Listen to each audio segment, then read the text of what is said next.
By the way, we're bringing in our next guest, and of course is a friend of the industry, a friend of this show, a friend to truckers who are in need everywhere. Just a remarkable human being. And Dave, would you do the honors of introducing them? Indeed, the VP of the SCF is joining us right now, the SCF Board, St. Christopher Fund. And that's Joyce Brenny, VP of the St. Christopher Fund Board.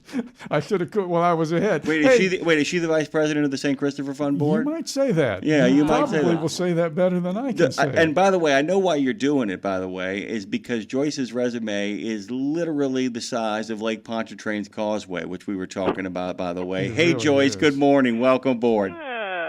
I love it. Thank you guys very much. I'm honored to be here. So you don't have to do the whole resume. We'll just focus on St. Christopher today. So we'll do that. It's my heart anyway, so that's good. Let me just do this really quickly though, just for the sake that way I do due diligence here. Please tell people just in the shortest form that you want to. Why it is that you sit in many ways in the center of a lot of what is good about trucking. I've said it so you don't have to, and I just give people a little bit of your bona fides. Most of them know who you are, but why not?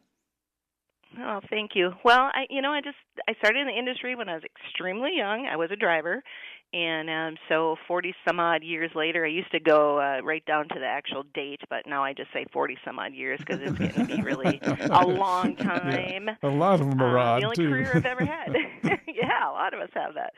And just probably something that really spoke to me in 2012 is when I agreed to be on the St. Christopher Board of Directors. And truck drivers at my heart. I mean, it's what I did for a career. I mean, I'm still in trucking, not behind the scenes now, but I just really, really have a focus on their wellness. So St. Christopher was the charity that gave the opportunity to help drivers become healthier because we need to pay attention to that. They're the backbone of our country, and keeping them well is definitely a focus that St. Christopher has really been moving towards over the last few years, and I'm just very proud that we're doing more wellness and prevention, and rather than just paying for illness, we're trying to prevent that illness from happening, and it's taking place. It's great. You guys, and by the way, this is always the hardest time for Dave to ask questions because he plays such an instrumental role in putting this whole thing into motion. So I'll begin with kind of a repetition of what you said, but for you to expand upon it.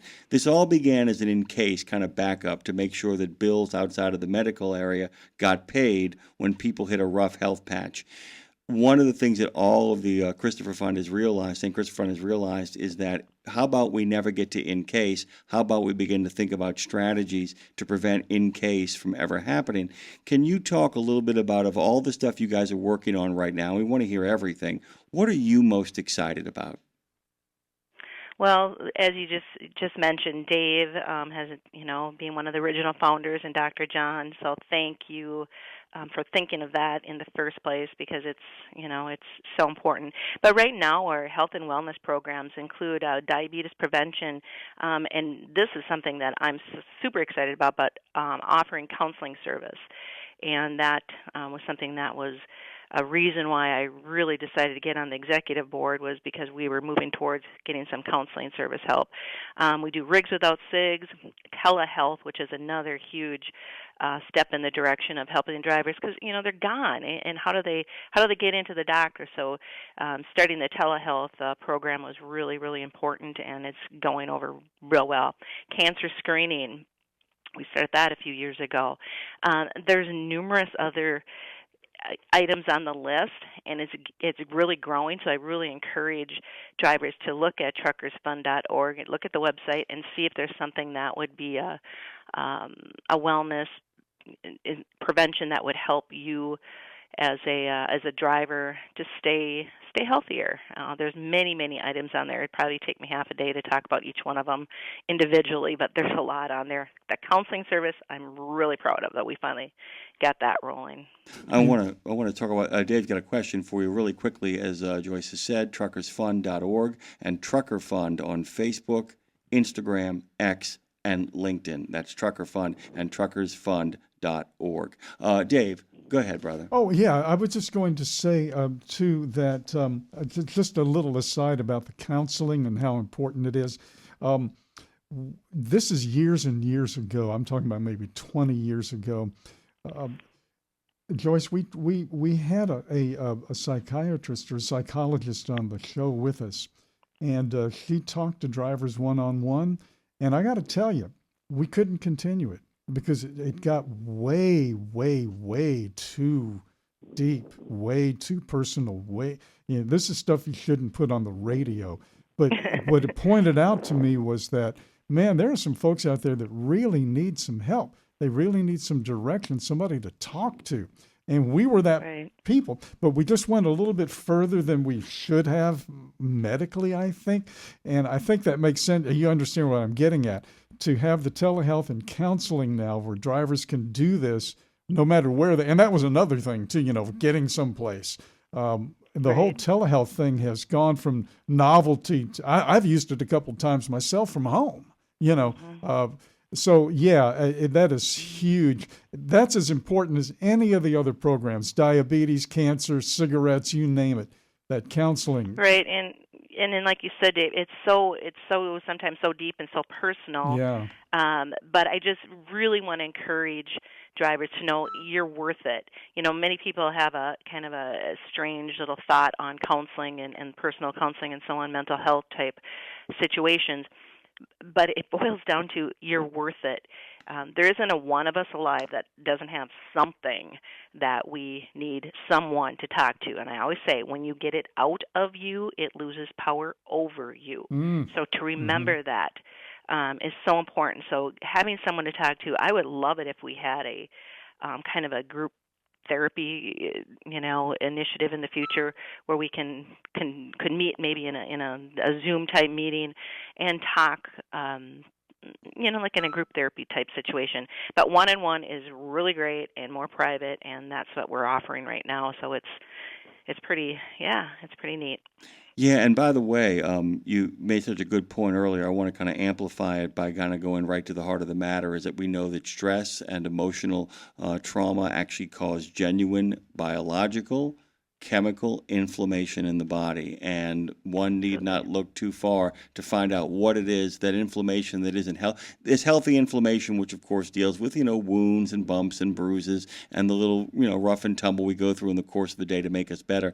But chronic inflammation is often caused a great deal by stress, and by simply talking to somebody, we may prevent a lot of the things that come later. Also, Rigs Without Cigs is a great example of, if you can reduce the stress, a lot of times you can tackle that nicotine addiction a lot easier because it's no longer the coping mechanism talking is, right? Absolutely right, and it just sometimes becomes a crutch. Just the fact with my company, and I know I encourage a lot of companies.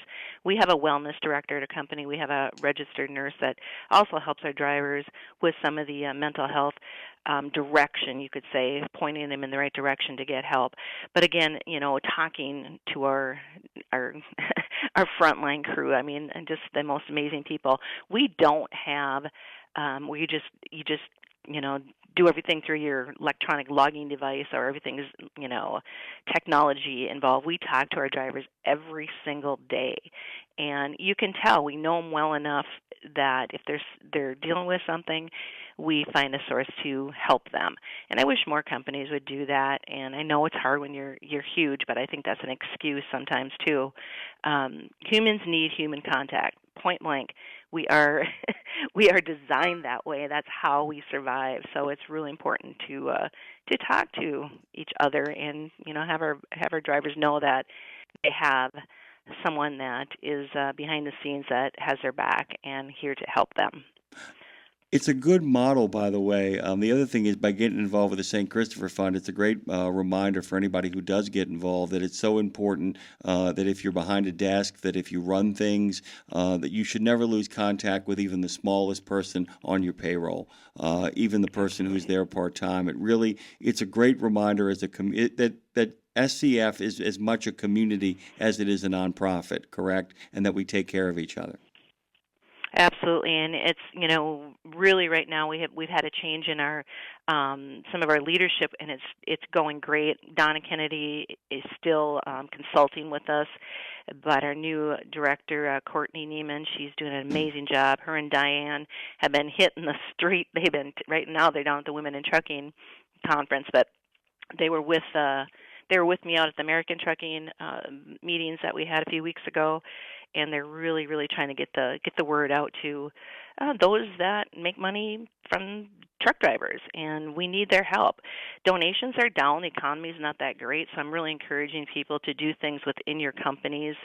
Every January, February, our company does, with our driver review board chairing this, does a charity just for St. Christopher, and we just do fun things from doing silent auctions to doing bingo, 50-50 drawings, different things that you can do at your company to help raise money. So I'm really encouraging drivers go back to home base and say, hey, let's do something at our company to help St. Christopher, because we could use the donations right now. They're slightly down, and we like to catch them back up before the end of the year if we could. Is that sort of a new approach for you guys? We've always done. We do a monthly charity every month here at Brenny, but no, I don't mean for you guys at Brenny. I mean overall for encouraging drivers to go back to their companies. Oh, that's something new that just the drivers give a ton. No, I know. So selfless. I know you. Yeah, you know that. We need it. We need it from the people that make money off. We need some corporate money here, right? Amen. And quite honestly, that's the reason why I decided to say yes to being on the American Trucking Association executive board. We need some of those big players to help us out, and they have been helping us out. Just a little bit more would be great, though.